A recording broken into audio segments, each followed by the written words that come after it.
Hello everybody, welcome to a new video. Today we will be reacting to something called Veta Carnis. Now if you're scared to watch me, don't watch this. If you're under the age of 8, don't watch this with a parent, or I am going to get arrested in 5 different countries. Let's go.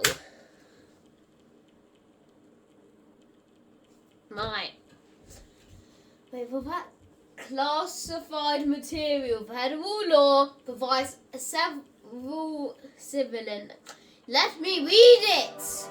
On planet Earth, life has thrived for millions of years. Okay, that's cool. Creatures big and small have found ways to adapt and evolve to flourish in all types of environments.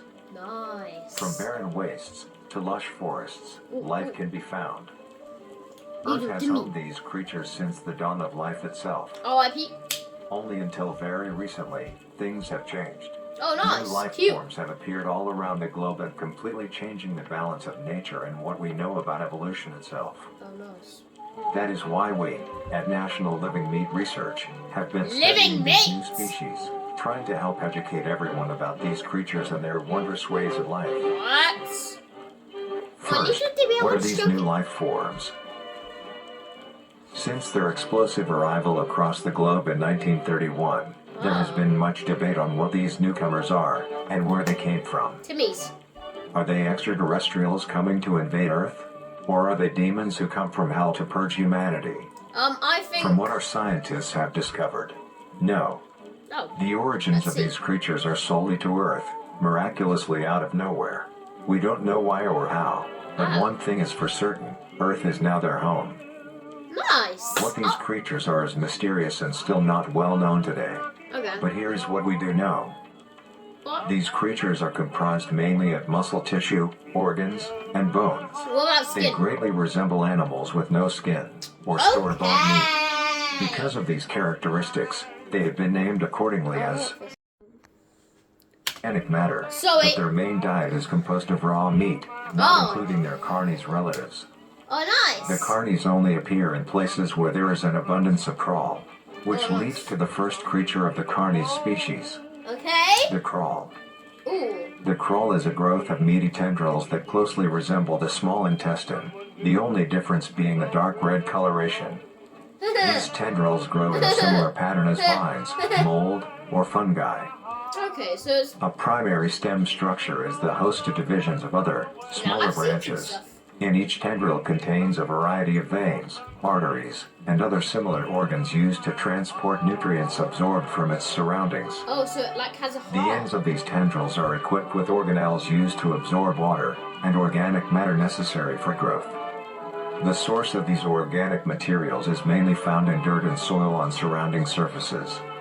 Using its root-like tendrils. Ooh, can we go back to that for a sec? Root-like tendrils on surrounding surfaces. Why? Oh, okay, let's look. So fat, I would be okay with seeing fat in public. Fat also. Fat? No.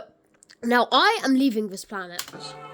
Using its root-like tendrils, it absorbs the material and processes it into usable energy. Although, the crawl also obtains energy through another means. Ooh. Using a sophisticated form of photosynthesis. Oh. The dark pigmentation of the smaller branches is ideal for absorbing sunlight, and therefore allowing solar energy to fuel the crawl's growth. Now, with animal horror, it's normally like people dying. But this face seems funny so far. They're not all going to be funny, I bet, but he seems funny. I'll give him a stroke. Sure, why not? Because of its efficiency, it thrives in almost all types of environments, easily allowing it to spread across the world, and can be found pretty much anywhere. Its recent inclusion in the ecosystem has caused many major changes in nature's balance. One may assume that the crawl's presence may outcompete any other competitors, but due to its unique life cycle, where old branches fall off and decay into nutrient-rich compost, all forms of life seemingly flourish instead. The crawl... Oh! So when that thing dies, it makes stuff live like this. You know, I'm gonna say something.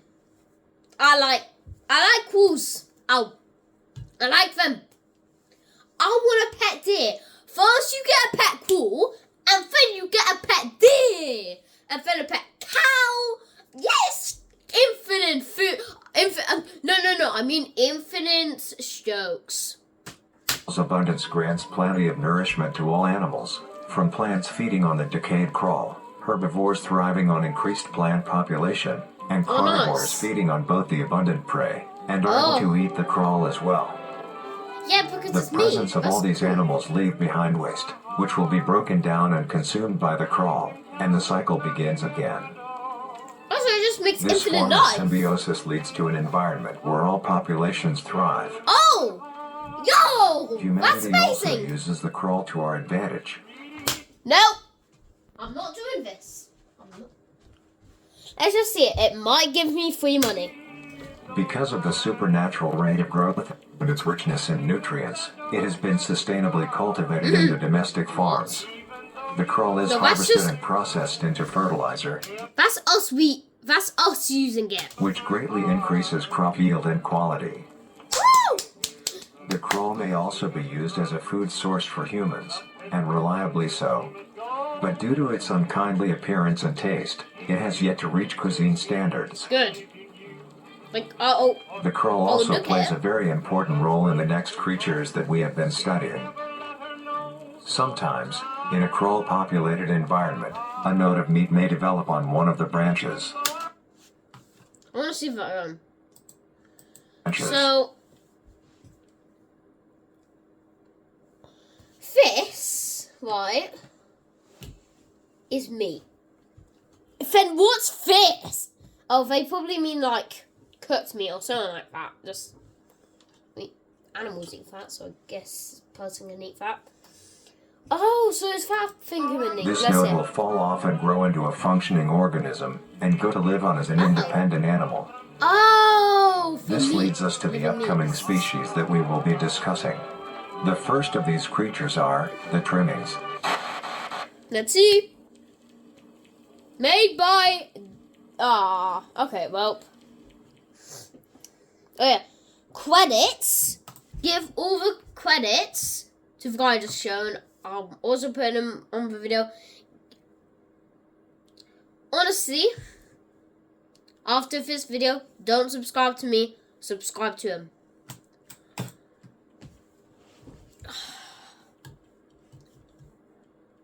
Right. Wait, I want to read this properly. The trimmings.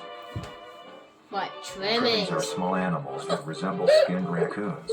They are commonly known to have a plump body, round head, small eyes, nose and ear holes, and an agape mouth. They are also equipped with a diversity of limbs. Nice. All individual trimmings are unique, each with a different body shape, number of limbs, and other characteristics. Ooh, One thing they all share in common is that they are made mostly of meat tissue and are a maximum of 20 centimeters in length, no larger than a basketball. Its life starts with its separation from the crawl. It will want to find anything that is edible and able to consume. Although it is an omnivore, being able to hunt meat and forage for plant matter, trimmings are almost entirely scavengers. Their diet consists of rotting plants and meat, including, but not limited to, fruits, vegetables, roots, seeds, insects, and deceased animals. Although its appearance is unsightly, it is a cowardly creature, only fleeing, screeching, and hiding when threatened.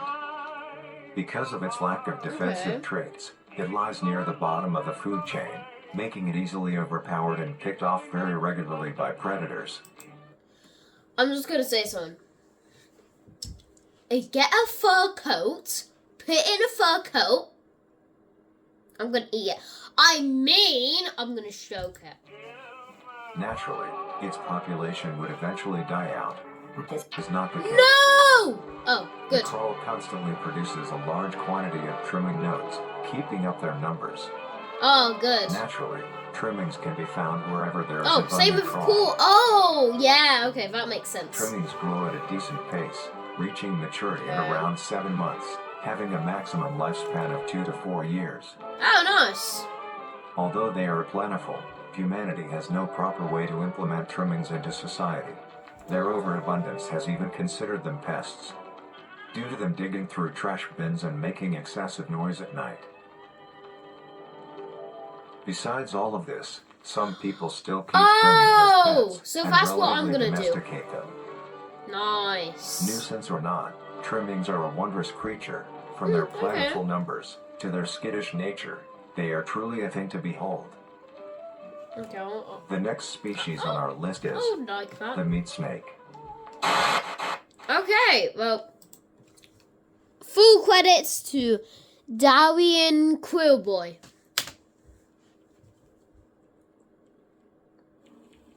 Okay.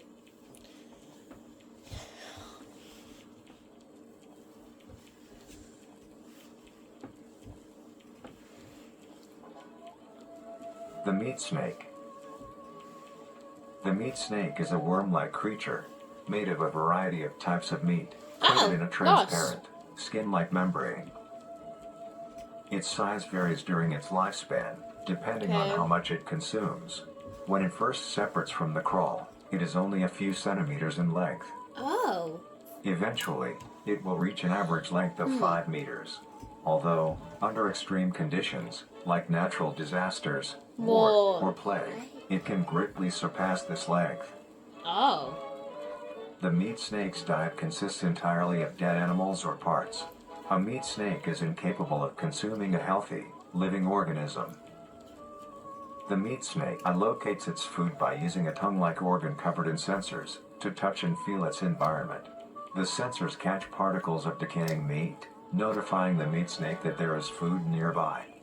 Oh, that's This process shares many similarities to regular snakes, hence the meat. Yeah, do you know what I'm going to say? The young ones look like... You know those like slugs that attach to you in 4 Oh, wait, 1931. Do you think a war happened in this universe? Like, for Veta Carnis universe? If it did, then I'm hoping we see something about that. Snake's name. Okay. Once it locates the corpse, the meat snake will open its jaw and swallow the entire body whole. That's a snake. Once the entire body is consumed, the meat snake's stomach will release a variety of chemicals. Some will break down soft tissue like skin and the connection points between muscles. Others chemicals will then ferment and preserve the tissue to keep it from breaking down for as long as possible. After that, the remaining flesh and bones will move along the meat snake's tract and slowly be implemented into its own structure, extending the meat snake. Oh. Unsatisfactory parts like skulls, pelvises, hair, and fingernails will be excreted. Okay. Speaking of skulls, the meat snake will take the skull from the consumed organism and use it as its own. Each meat snake has its own skull, each corresponding to what that one has consumed. Oh. During its lifespan, it will swap or replace these No. skulls if needed. No. They eat people. Or replace. That's a human skull. Oh, so for trimmings, for cool, that felt funny. That's a human skull. That one's not funny. These skulls if needed. A meat snake's lifespan depends entirely on how much a meat snake consumes. The longest one has lived for was 28 years. Oh. The meat snake has no predators and is immune to disease due to its preserving chemicals. The only significant ways a meat snake can die is through starvation, burning, or complete destruction of the meat snake's membrane coating. Oh, so just axing it down. Interestingly, the meat snake is the only member of the Carnis. Oh! That's quite big. That looks like England. Carnis family that is able to reproduce.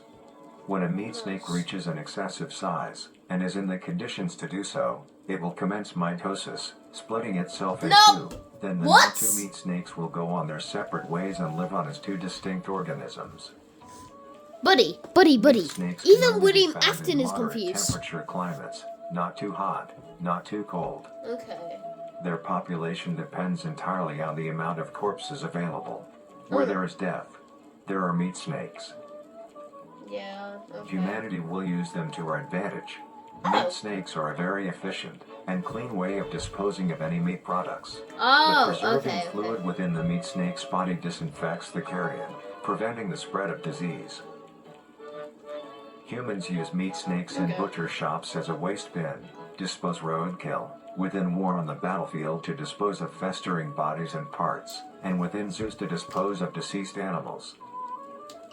So, if they're saying it's like war body disposal, so like you'd have to be dark-minded to actually think that for your comrades, right? But if so many people died, it has to be something like a world war. So yes, I am thinking World War II happened, and this they said meat snakes get bigger. So imagine you're in World War II, walking around in your trench. What's there even? Well, there was some walking around. She said, "Giant meat snake coming at you." Yeah. They are extremely tame, not caring if any creature is around them, Oh, only okay, acting okay. defensively when it is within consuming a meal. This Okay. means they are very easy to tame. Oh, so they are funny. Overall, meat snakes are a marvelous creature with a very interesting way Okay. of sustaining itself. I get It that. is an amazing experience to encounter one, as long as you don't mind the smell. What do they smell like? Our next creature is the mimic. Oh, now I've seen some stuff about mimics, and I don't know if the mimics can be the same with this. But whoa, mimics! The mimic. Oh, The looks mimic like an is a SCP. bipedal creature with uncanny similarities to humanoid anatomy. They Oh. greatly resemble humans without skin, with added exaggerated features. These features include extended finger length, longer limbs, bulging, empty eyes, and their most prominent feature, a wide, teeth-filled smile. Although it resembles a happy face, What's wrong this with is due to coincidence, and is only how their facial structure is shaped. The that's mimic just. contains much more teeth than humans, and their teeth is comprised almost entirely of incisors, with some canine and premolars in the back. Okay. This tooth composition is ideal for biting down onto meat and swallowing chunks whole. A mature mimic's diet is comprised entirely of human flesh. I'm looking out my window for a sec. Clear, they don't go to England. Because of this, they are found solely around human-populated areas. No, thank you. Nope, The nope. mimic's life Close cycle my is made of curtains. 3 Get me out of stages. here. Get me out of here. In the first stage, a young mimic Oh, that's separates cute. from the crawl. They closely resemble their trimming relatives, Oh. but are thin, sleek, and only have 4 appendages. Wait. wait. Let's say, right, there's a guy and he wants a trimming pet. So he goes and he sees fat thing and he thinks maybe it's a weak trimming. So he feeds it up and then it gets like massive. Then he notices it's a mimic. Then he gets eaten alive. In this stage, the young mimic will hunt small animals, moving on to larger and larger as they grow. Once large enough, it will begin metamorphosis into the next stage of life. Oh, let's see. Once fully transformed, it will resemble the description mentioned in the beginning. Its hunting style changes and becomes much more complicated. It now stalks and feeds only on humans. It will locate human-populated area and begin its search for an easy target. To blend in, it may use objects to conceal itself. These include clothing, mannequins, and furniture. Once a target has been found, the mimic will observe its prey and learn its routine and when it is most vulnerable. This is typically when the human is asleep at night. Nope. Once the prey is within position, the mimic will advance silently until it is close enough. The mimic will then execute and immediately begin consumption. So, you're saying, you don't like legs, do you? You weirdo. The mimic has had its fill. It will leave the scene, a fair distance away from the human population. One before and begin to digest its meal. minute. Although, in the case that a human is awake, a mimic will use a variety of sounds to either lure or startle prey into cornering themselves. Nah. Now, guys, you don't understand. So I've got speakers. The speaker normally comes on one side. The speaker just came from a different side. And I really thought somebody was actually knocking. I'm gonna go check my window. Okay. I'm okay. Once a human is in place, it will swiftly attack and kill the helpless target. Oh, Lord. Oh, that's like a kid. Yeah, it sounds like a kid.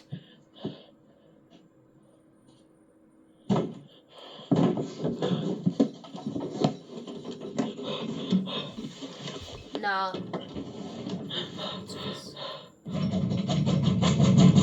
Turn off your flashlight, you actual idiot. Who's shining at the holes in the door? You're trying to die. Idiot. Like, why are you shining at the door? Look, you're probably shining in its eye. Idiot, nah. Ah. This is what Bo gets for shining it in its eye. I'm about to get jump scared. What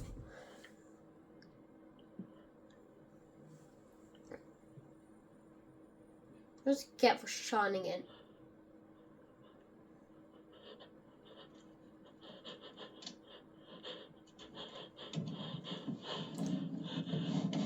Hello. Oh.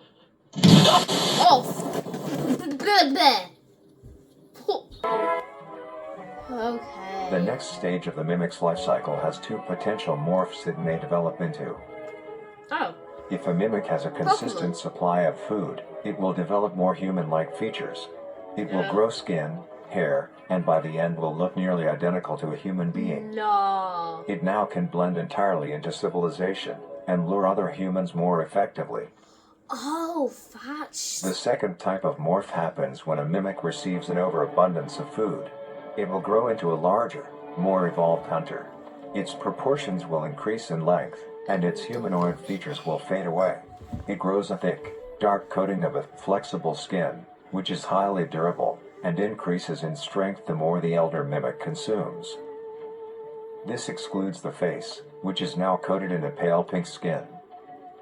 The mimic's teeth have also moved deeper into the mimic's throat, leaving its mouth a toothless grin.